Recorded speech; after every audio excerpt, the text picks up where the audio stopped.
ایک وقت تھا، ایک چھوٹی سی بستی تھی۔ وہاں رہتا تھا ایک غریب انسان، نام تھا امین، پیشہ مزدوری۔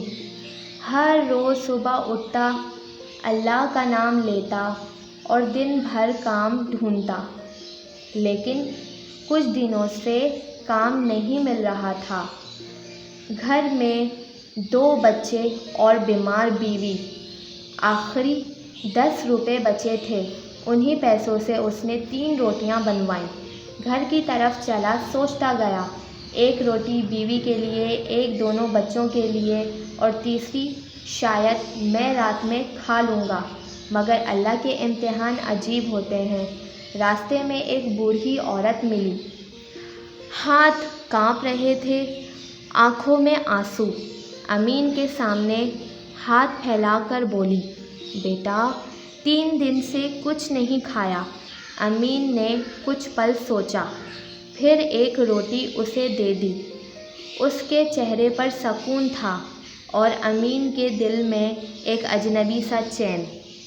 تھوڑا اور چلا تو ایک 10 سال کی بچی روتی ہوئی ملی، کپڑے پھٹے ہوئے، بھوک سے چہرہ زرد۔ بولی، امی نے کہا تھا روٹی لے کر آنا، ورنہ وہ دوا نہیں لے سکتی۔ امین رک گیا، دوسری روٹی اسے دے دی۔ بچی ہنس پڑی اور بھاگ کر چلی جاتی ہے۔ اب صرف 1 روٹی بچی تھی۔ امین نے سوچا یہ بیوی اور بچوں کے لیے، مگر گھر سے کچھ دور پہ ایک کتا پڑا تھا، زخمی اور بھوکا۔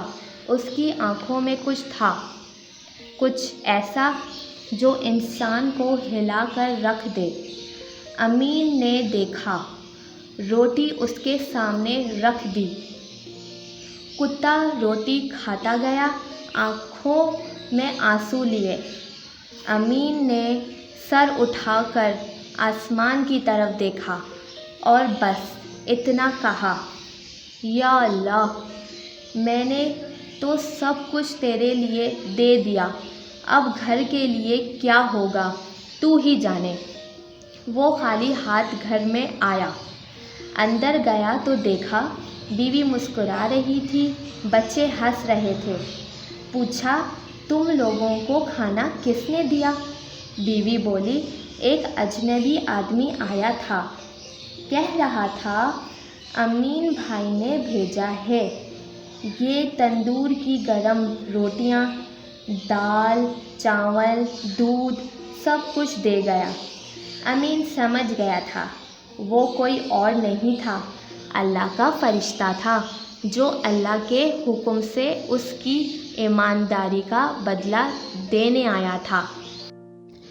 تو دوستوں، جب تم اپنے ہاتھ سے دینا سیکھ جاؤ تو اللہ اپنے خزانے سے تمہیں دینا شروع کرتا ہے۔ جو لوگ اللہ کی راہ میں دیتے ہیں، اللہ انہیں واپس کرتا ہے کئی گنا بڑھ کر۔ سبحان اللہ۔